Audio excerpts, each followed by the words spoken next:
আসসালামু আলাইকুম ওয়া রাহমাতুল্লাহি ওয়া বারাকাতুহু। আসছে নিকটে ঈদুল আজহা। ঈদুল আজহা উপলক্ষে সবাইকে আমার শুভেচ্ছা ও ঈদ মোবারক। এবারের ঈদে আমি একটি কবিতা লিখেছি। আমার কবিতাটি ছোট মনিদের উদ্দেশ্যে লেখা।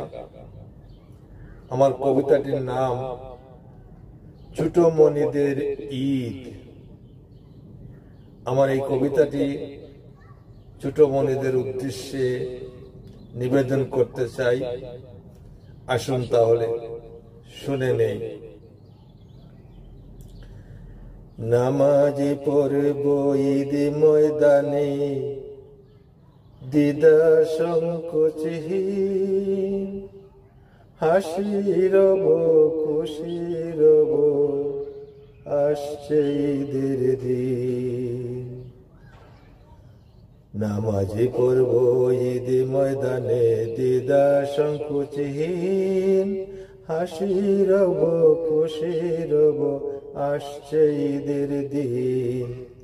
জামা জুতা অভাব কাদের দেখব সবাই খুঁজ, মাংস পোলাও সবার ঘরে দেব ঈদের রোজ। জামা জুতা অভাব কাদের নেব সবাই খুঁজ, মাংস পোলাও সবার ঘরে দেব ঈদের রোজ। সেমাই পায়েস মিষ্টি পিঠা তৈরি করবেন মা, পাড়া পড়শি বন্ধু ডেকে বলবো এসে খা। দ্বিধা দ্বন্দ্ব ভুলে সবাই ঘুরবো একই সাথ, এতিম মিসকিন করব খুশি, বাড়াই দানের হাত। ছোট বড় নাই ভেদাভেদ ধরব টেনে বুক, সবার সঙ্গে কুলাকুলি আসল ঈদের সুখ।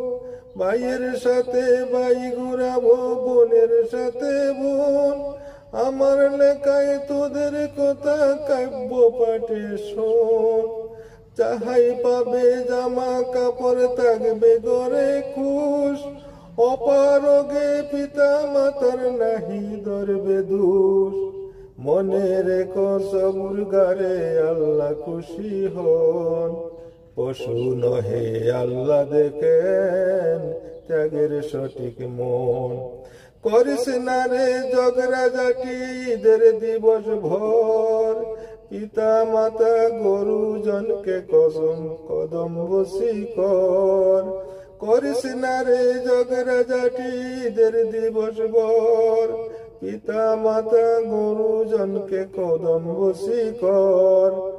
কবির কথা মনে রাখবি এবার করি শেষ, খোদার রহম মাথায় নিয়ে থাকবি তোরা বেশ। ধন্যবাদ ধন্যবাদ সবাইকে। আবারও ঈদের শুভেচ্ছা এবং ছোট মনিদের প্রতি দোয়া ও ভালোবাসা। আল্লাহ হাফেজ।